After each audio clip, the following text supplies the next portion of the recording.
Hello students, how are you? In our last video lecture, as I said that I will take a small test in halogen derivatives of an alkane. So in this way I made a small question paper for you.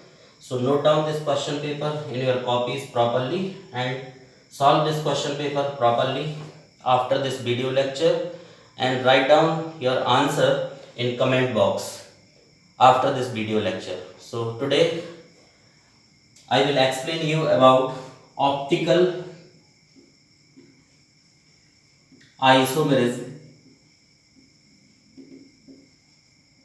in organic compound. And dear students, optical isomerism एक थोड़ा सा difficult topic है और इसको समझने के लिए मैं आपको 4 to 5 वीडियो लेक्चर्स लेने वाला हूं और इन वीडियो लेक्चर्स की हेल्प से आप अपने 12th board exam, JEE Mains, NEET and advance में आने वाले किसी भी क्वेश्चन को प्रॉपरली सॉल्व कर सकते हैं, मेरा आपको प्रॉमिस है। बट इसके लिए कंडीशन है कि आपको इन सभी वीडियो लेक्चर्स को प्रॉपरली अटेंड करना होगा और ध्यान से जो भी आपको समझाया जा रहा है उनको अपनी कॉपीज में नोट करना होगा। सो ऑप्टिकल आइसोमेरिज्म को समझने के लिए जो सबसे इंपॉर्टेंट बात है वो है PPL. If we want to explain the activity of an organic compound, then first of all we will learn about PPL. And what is the meaning of PPL? PPL means plane polarized light. So what is the meaning of plane polarized light? Okay. So suppose if we take any source of light like sun, then the ordinary light which is obtained from this source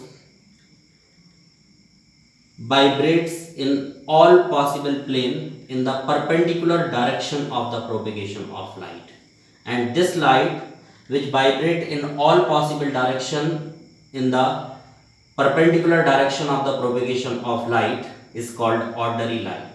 The light which vibrate in all possible plane in the perpendicular direction of the propagation of light is called ordinary light, which is obtained from any source like sun. If this ordinary light is passed through any polarizer like Nicol prism. What is the meaning of polarizer? The instrument which is generally used to convert ordinary light into a plane polarized light is called polarizer like Nicol prism, and it is generally made by calcium carbonate. If this ordinary light is passed through the Nicol prism, then after passing through the Nicol prism, a light is obtained which vibrates only a single plane in the perpendicular direction of the propagation of light, and such kind of light is called PPL, plane polarized light. Dear students, this plane polarized light is very helpful to determine the optical nature of an organic compound, and if this PPL, plane polarized light, is passed through the solution of any organic compound, then dear students, we can make 3 different kinds of observations. If the given organic compound rotates the PPL, plane polarized light, in the clockwise direction, then this organic compound is considered as dextroisomer or dextrorotatory compound, dextroisomer or dextrorotatory compound, and it is generally represented by a small d or positive sign. And if the given organic compound rotates the plane of polarized light in the anti-clockwise direction, then it is considered as levorotatory compound or levoisomer, and it is generally represented by a small l or negative sign. But if the given organic compound, if the PPL is unaffected by the given organic compound, then the given organic compound is considered as optically inactive organic compound. So if PPL is passed through the organic compound, then 3 conditions can be possible.